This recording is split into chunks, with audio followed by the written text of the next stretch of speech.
Hello, it's Apple. For this week, I'm going to be taking you a little bit through how I learned more about composition, how I created this painting, and also about making my own little clay figures. Thank you so much for joining me today, and without further ado, let's get started. Honestly, I should have learned more about composition a lot earlier, but honestly, when you're getting started, it's so intimidating because I feel like there's just so much that you have to learn. But in all honesty, after learning as much as I did, it's not as complicated as it seems. I mean, of course it is complicated and it's not easy per se, but I think definitely after practicing and actually putting pencil to paper, it definitely makes a lot more sense. I'm no expert, so I'm not going to be giving any advice, but I'm going to give some tips as to what kind of helped me, and I think helped me make better compositions and make my pictures look a little bit more appealing.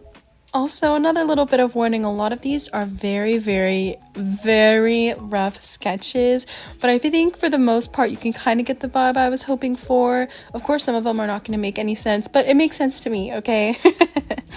Anyway, this is the first page of little sketches that I did. Some of these I didn't even put in characters because I was definitely overthinking it. But I think my best piece of advice, if I were to give any, is to literally just keep all of your sketches like this. For example, you can tell in the beginning that I really didn't know what I was doing, but you can kind of see me piecing it along as I do a few more.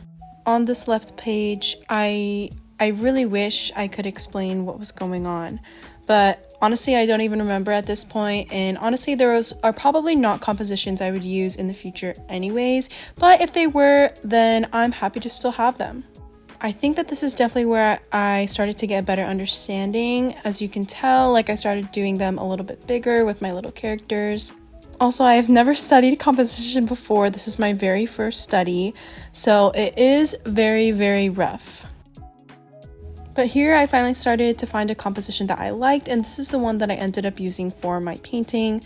Here I was starting to do color layouts. So because the lighting was different, I was planning on doing one in black and white and the other in color.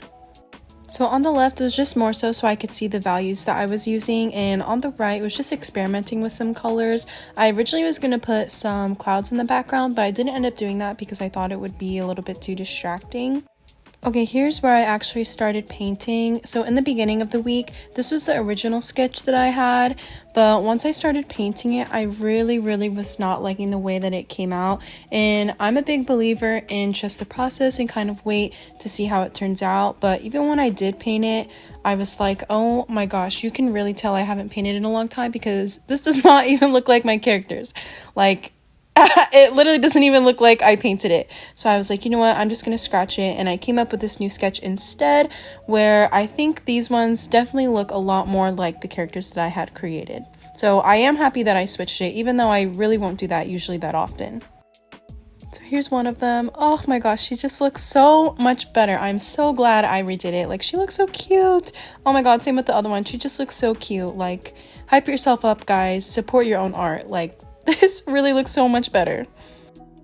Alright, here we got it taped down, ready to paint. I put it to the side because I was like, I do not want to make the same mistakes in this one that I did the last one. And watercolor paper is not cheap. So I especially did not want to repeat the same mistakes that I did last time. Also, that little spiky thing in the corner is going to be fireworks, spoiler alert, just in case anyone was wondering what that was. So first I painted the background and then I made my way to the faces. I was a little nervous because I honestly haven't done as many light studies as I should have, but I'm really happy with the way that this came out, especially for not having done any studies. I'm definitely going to be going back and doing them now, but I'm happy with this. I'm happy with it. Then I started to do the hair, and at this point I was starting to get a little nervous because her expression was not looking the way that I had sketched it. She honestly looks scared here. Oh, but I was going to say I did finish the sparkler, and I did like the way that that came out, but I was definitely feeling nervous about the expression. But this is a big reason why you gotta trust the process. I was so determined to finish this picture, and in the end it came out okay. Oh my gosh, I also just wanted to say this one came out so much cuter than I had intended. The other girl was supposed to be kind of the main focus, but honestly, this girl stole the show. She stole the show. She looks so cute. Oh my gosh. They both look cute, but oh my gosh, I really can't get over it. But in this area, I'm gonna add some little fireworks. I originally was supposed to do the clouds, but I like the fireworks idea better.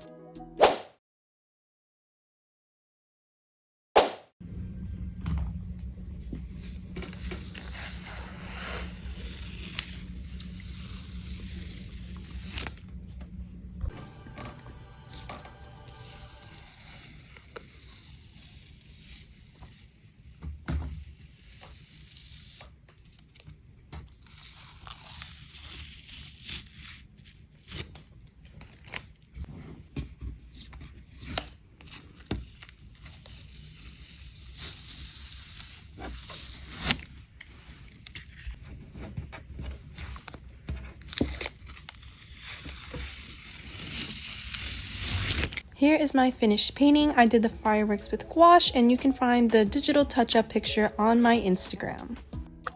I've been experimenting a lot with clay this week. This is the second clay creation I've made. I'm definitely going to make some more and put some up in my Etsy shop.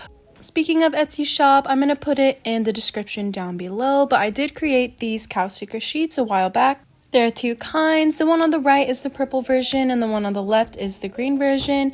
Each sheet comes with 20 stickers, and the stickers are waterproof, PVC proof, and they are also weatherproof for, I believe, 1 to 2 years. All of it is in the description of my Etsy shop, which I'm going to link down below.